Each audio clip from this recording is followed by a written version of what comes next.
कैसे साथियों, उम्मीद करते हैं आप अच्छे होंगे। आज आप लोगों के लिए बिहार एसएससी की जो भी छात्र छात्राएं तैयारी कर रहे हैं उसके लिए बहुत अच्छा मौका है इस बार, है ना।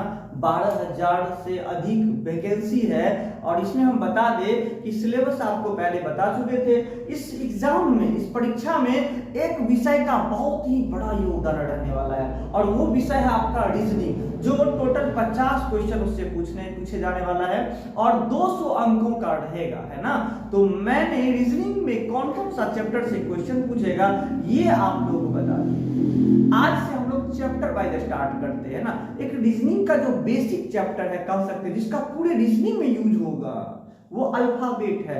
आज हम लोग वहां से शुरू करते हैं, ठीक है साथियों। तो देखिए एकदम बेहतरीन ढंग से समझाएंगे, थोड़ा सा ध्यान से सुनिएगा तो समझ में तुरंत आ जाएगी, ठीक है।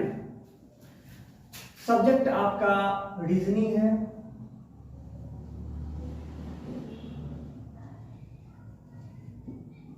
Special for Bihar SSC.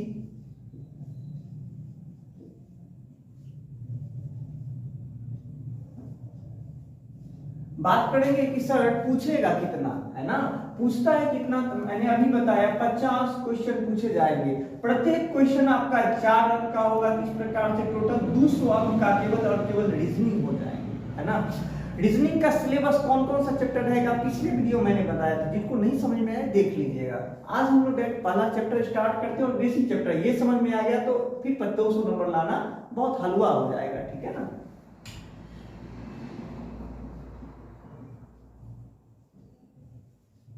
Alphabet, ये हिंदी का नहीं इंग्लिश का अल्फाबेट होगा, जिसका हिंदी क्या होता है, वर्णमाला, ठीक है साथियों, वर्णमाला। इसी से रिलेटेड होगा आपका कोडिंग, डिकोडिंग और अन्य सारे चैप्टर है। इस अल्फाबेट में आप लोग को 4 पढ़ने, 4 टाइप का, कितने 4 टाइप, जो कि मोस्ट वीवीआई टाइप है, ठीक है। पहला हम लोग पढ़ेंगे जिसमें आपको दाएं बाएं समझना है, ठीक है। दाएं बाएं समझना है, लेफ्ट टू राइट समझना है। उसमें बहुत ज्यादा परेशानी की बात नहीं है, ठीक। और उससे थोड़ा सा कम क्वेश्चन पूछता है। फिर हाँ उसी में ठीक बीच और कुल मध्य, ठीक है। ठीक बीच कुल बीच ये थोड़ा सा इंपोर्टेंट होता है। और सबसे मोस्ट इंपोर्टेंट जो होगा आपका थर्ड टाइप होगा। थर्ड टाइप जो होगा आपका वो अक्षर युग्म खोजने पर आधारित प्रश्न होगा। और टाइप 4 जो होगा आपका वो एक शब्द दे दी जाएगी आपको और उस शब्द से रिलेटेड कुछ विकल्प दे दिए, मतलब 4 विकल्प आपको दे दिए जाएंगे, ठीक है ना। और प्रश्न आपसे बोलेगा कि दिए गए विकल्प में दिए गए शब्द से कौन सा बनना संभव है या नहीं तो कौन सा बनना संभव नहीं है। इस तरह के प्रश्न होंगे। एक और मोस्ट इंपोर्टेंट क्वेश्चन तो यहां से पूछता है वर्ड बेस से, अल्फाबेट से। वो डिक्शनरी पर आधारित प्रश्न होता है, शब्दकोश पर आधारित होता है। आपको वो 4 वर्ड दे देगा, 4 शब्द दे देगा और पूछ देगा बताइए कि दिए गए विकल्प में से डिक्शनरी में सबसे पहले कौन सा मिलेगा। तो आसानी से, बहुत आसानी तरीके से हम लोग समझते हैं, इसको सॉल्व करते हैं एक एक टाइप को बेहतरीन। जब अल्फाबेट की बात आती है बहुत ज्यादा समय ना लेते हुए शॉर्टकट में हम आप लोग को समझा देते हैं कि अल्फाबेट का आपको 2 चीज की जानकारी रहनी चाहिए। अल्फाबेट 2 तरह का होता है, एक वोवेल एक कॉन्सोनेंट, ये तो आपको पता होगा। टोटल 26 लीटर में वोवेल और कॉन्सोनेंट होता है, लेकिन हम वोवेल कॉन्सोनेंट ज्यादा नहीं समझेंगे। हम लोग समझते हैं उसका प्लेस वैल्यू जो मोस्ट इंपोर्टेंट है, जिसकी जरूरत मुझे है। आपको क्या क्या चाहिए इसमें, पहला चीज अल्फाबेट में चाहिए आपको प्लेस वैल्यू। प्लेस वैल्यू मतलब स्थानीय मान। और यदि दूसरी बात करें इसमें तो अपोजिट, ठीक है। अपोजिट लेटर मतलब विपरीत अक्षर। मैं हिंदी इंग्लिश इसलिए लिख दे रहा हूं जिससे कि हिंदी मीडियम वाले को भी और इंग्लिश मीडियम वाले बच्चों को कोई परेशानी ना हो समझने में, ठीक है। अब देखिए ये दोनों जानना बहुत जरूरी है। अब थोड़ा सा हम अल्फाबेट लिखते हैं, थोड़ा सा, है ना। बच्चों की आपको बचपन याद आ जाएगी, है कि नहीं। देखते थे कितना यही अल्फाबेट को याद करने के चक्कर में आप लोग कितने पिटाई खाए होंगे, है ना। एक बार फिर से हम उस एबीसीडी को, उस बचपन को याद रिकॉल करवा देते हैं।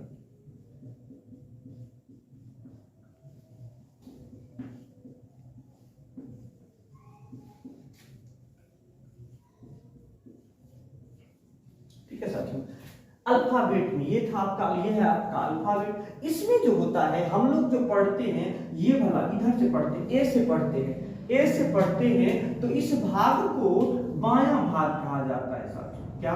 बायां। अंग्रेजी में बात करें तो लेफ्ट, और शॉर्टकट में ना हम लोग इसको एल कहेंगे। कोई दिक्कत समझने में? चलिए आगे। अब कहेंगे सर वो तो लेफ्ट, अब लास्ट में इस साइड से तो क्या हो जाएगा, ये वाला भाग जो होगा आपका हो जाएगा दायां, जिसको हम लोग इंग्लिश में राइट कहेंगे, लेकिन शॉर्टकट में हम लोग इसका आर से उपयोग करेंगे। ठीक है ना? क्या? आर से उपयोग करेंगे। अब इसमें समझना होगा कि सर इसका प्लेस वैल्यू है ना, प्लेस वैल्यू क्या होता है, तो हम यहीं पे लिख देते हैं। ए का स्थान 1, बी 2, सी 3, डी का 4, ई का 5, एफ 6, जी 7, एच 8, आई 9, जे 10, 11, 12, 13।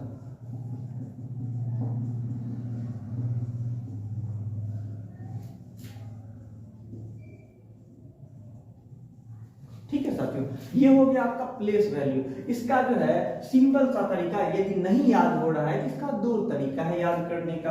पहला तरीका कि आपको 1 से 5 तक तो पता ही होगा, ठीक है। इसमें ई का स्थान कितना है? 5वां, तो ई लिख लिए हम। फिर 10 नंबर देखो, 5 के मल्टीपल वाला, 5 के मल्टीपल वाले जितने भी अक्षर है ना उसको हम लिख लेंगे। तो ई के बाद क्या आता है? जे आता है, जिसका स्थान कितना है? 10वां। जे के बाद क्या आता है? ओ, 5 के मल्टीपल में, फिर टी, और फिर वाई आता है साथियों, यानी कि 5, 10, 15, 20, 25।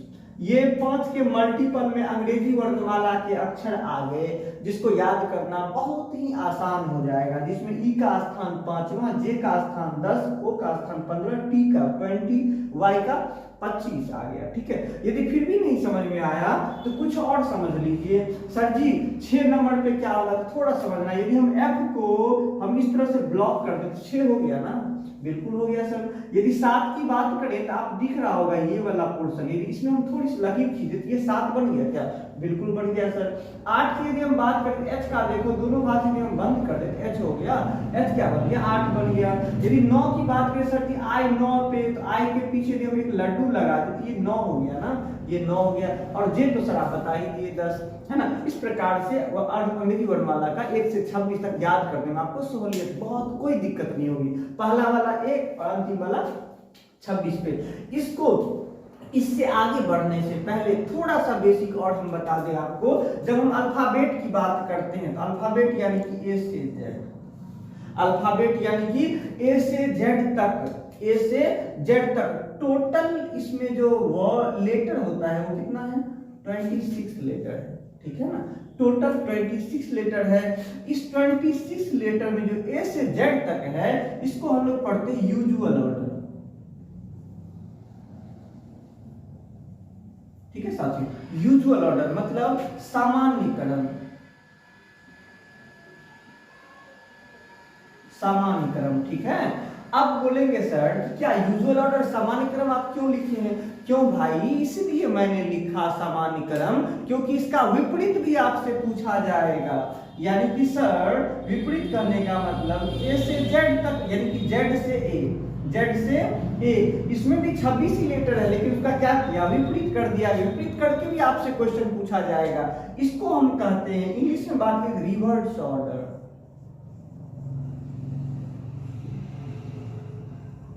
ठीक है साथियों, रिवर्स ऑर्डर यानी कि विपरीत क्रम।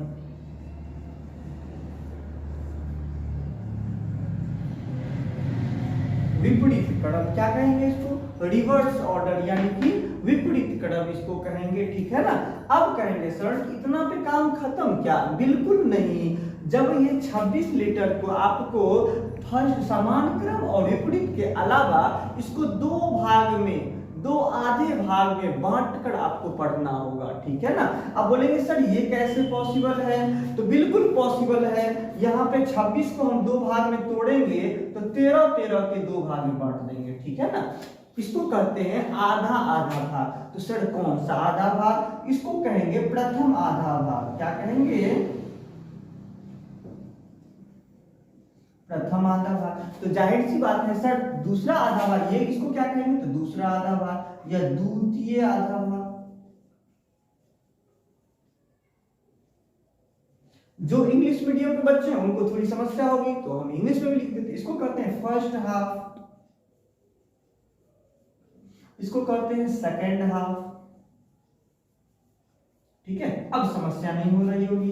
अब बोलेंगे सर आप तो पार्ट बाय पार्ट कर दिए, लेकिन फर्स्ट भाग में जो है सो कौन कौन सा अक्षर आएगा और सेकंड आधा भाग में, द्वितीय आधा भाग में कौन कौन सा अक्षर आएगा। तो भाई मेरे समझ लो, पहली आधा भाग में ए से एम तक आएगा और दूसरे आधा भाग में एन से जेड तक आएगा।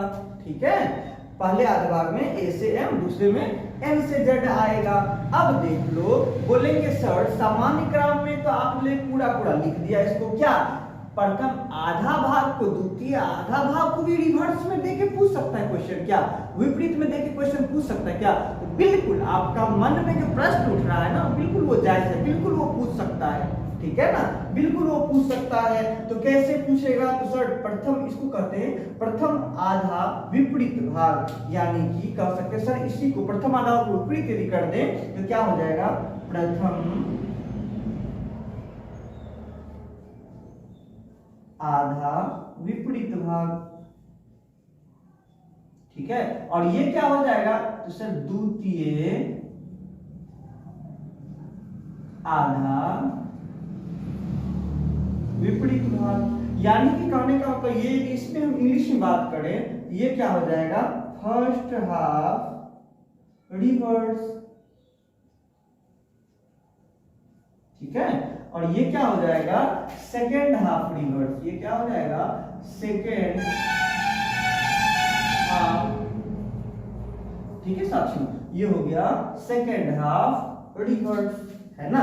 बस इतना यदि आपको समझ में आ गया तो फिर आगे समझने में बहुत आसान हो जाएगा, हलवा हलवा हो जाएगा। ठीक है ना, यदि हम आई टच की थोड़ी सी बात करें तो यहीं पे थोड़ा सा हम समझा देते हैं। क्वेश्चन सॉल्व करते समय जब हमारा